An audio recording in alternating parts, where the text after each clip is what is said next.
Kemudian Imam Ibnu Rajab menyebutkan sebuah riwayat ya, yang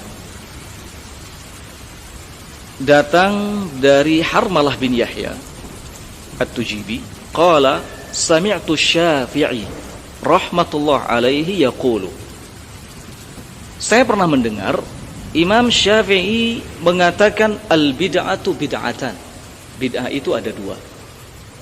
Ini penting kita nukilkan karena banyak orang yang salah dalam memahaminya, sehingga sampai pada kesimpulan kalau Imam Syafi'i itu mengatakan bid'ah itu ada bid'ah hasanah, ada bid'ah sayyi'ah. Benarkah Imam Syafi'i mengatakan begitu? Maka kata Harmalah bin Yahya, saya pernah mendengar Imam Syafi'i mengatakan al-bid'atu bid'atan. Bid'ah itu ada dua. Bid'atun mahmudatun wa bid'atun madhmumatun. Bid'ah yang terpuji, baik. Wa bid'atun madhmumatun, dan bid'ah yang tercela. Sabar. Perkataan Imam Syafi'i tidak sampai di sini. Masih ada kelanjutannya, jangan dipotong-potong, enggak bagus. Harus dibaca secara lengkap, dipahami dengan baik. Bid'ah itu ada dua. Bid'ah yang mahmudah dan bid'ah yang madhmumah, bid'ah yang terpuji, baik, dan bid'ah yang tercela, jelek. Kemudian kata Imam Syafi'i, fama wafaqas sunnah fahuwa mahmud. Yang sesuai dengan sunnah maka itu terpuji. Wa ma khalafas sunnah fahuwa madhmum. Sedangkan yang menyelisihi sunnah maka itu tercela. Kemudian beliau berhujjah dengan kata-kata Umar Ibnu Khattab, nikmat bid'ah, iya, sungguh ini bid'ah yang baik, ya, yang bagus.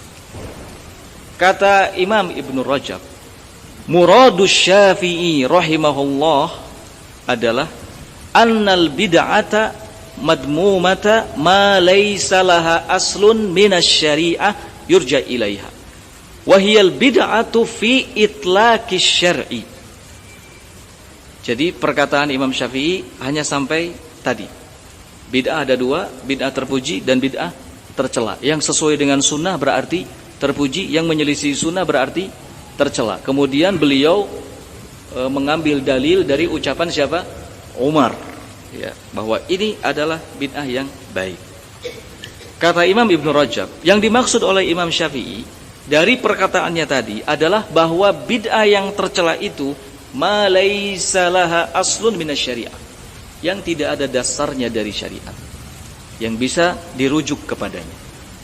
Wahiyal bid'atu fi itlaqis syar'i, dan inilah bid'ah ketika disebutkan secara mutlak di dalam syariat. Wa ammal bid'atul mahmudah fama wafaqas sunnah. Adapun bid'ah yang terpuji adalah yang sesuai dengan sunnah. Maksudnya apa? Maka laha aslun minas sunnah, yang memiliki dasar dari sunnah. Wa inna hiya bid'atu lughatan la syar'an, dan bid'ah yang seperti ini adalah bid'ah secara apa? Bahasa. Bid'ah secara bahasa, ya, bukan bid'ah secara istilah, tapi bid'ah secara bahasa saja, ya. Dan bid'ah yang ini pula yang dimaksudkan oleh Umar ketika mengatakan ini adalah bid'ah yang baik. Soal apa? Soal sholat berjamaah pada saat apa? Tarawih. Umar mengatakan ini bid'ah yang baik. Kenapa? Karena Rasul belum mencontohkannya. Tetapi ini ada asalnya. Ada apa? Asalnya bahwa sholat berjamaah itu sesuatu yang disyariatkan. Maka Umar mencoba mengawali hal itu dan tidak ada satupun yang mengingkarinya. Bahkan Nabi pun tidak mengingkarinya. Maka karena ini sesuatu yang baru, Nabi nggak pernah dicontohkan, akhirnya Umar mengatakan ini bid'ah secara bahasa, bukan secara apa? Istilah. Ini pula yang dimaksud oleh Imam Asy-Syafi'i ketika mengatakan bid'ah madhmumah dan bid'ah mahmudah. Bid'ah tercela dan bid'ah terpuji. Maksudnya bid'ah terpuji itu secara apa? Bahasa disebut bid'ah. Adapun secara istilah itu disebut apa? Sunnah, bukan bid'ah. Ya. Nah, kenapa disebut bid'ah yang mahmudah, bid'ah yang terpuji, atau bid'ah secara istilah limuwafaqatiha as-sunnah, karena sesuai dengan apa? Sunnah. Untuk lebih bisa memahami lagi perkataan Imam Asy-Syafi'i, maka beliau menyebut kembali soal bid'ah ini di tempat lain. Beliau mengatakan wal muhdatsat bordani. Perkara-perkara yang baru itu ada dua macam. Ingat, perkara yang baru dalam agama adalah bid'ah. Di tempat yang lain Imam Syafi'i mengatakan perkara yang baru itu ada dua macam. Di sini lebih jelas lagi. Kata beliau, ma ahdatsa mimma yukhalifu kitaban aw sunnatan aw atharan aw ijma'an fahadhil bid'atu dhallal. Lihat di sini. Ma ahdatsa, sesuatu yang baru, ya, yang dimunculkan dalam urusan agama, yang menyelisihi Al-Quran, menyelisihi sunnah, menyelisihi hadis, menyelisihi ijma' adalah bid'ah yang sesat. Adalah bid'ah yang sesat. Nah,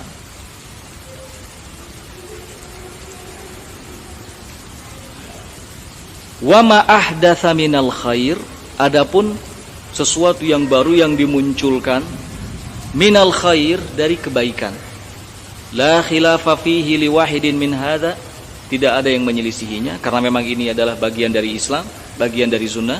Wa hadhihi muhdatsah ghair madmumah, maka ini perkara yang baru yang tidak tercela.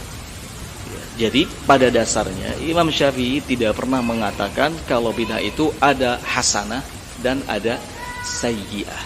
Semua bid'ah itu sayyi'ah. Maksud Imam Syafi'i mengatakan bid'ah hasanah itu hanya dari sisi apa? Bahasa saja. Kenapa? Karena pada dasarnya yang beliau sebut sebagai bid'ah yang hasanah, yang mahmudah, yang terpuji, itu semuanya ada dalam sunnah, tidak menyelisihi apa? Sunnah. Ya. Sedangkan bid'ah secara istilah itu adalah sesuatu yang menyelisihi apa? Sunnah.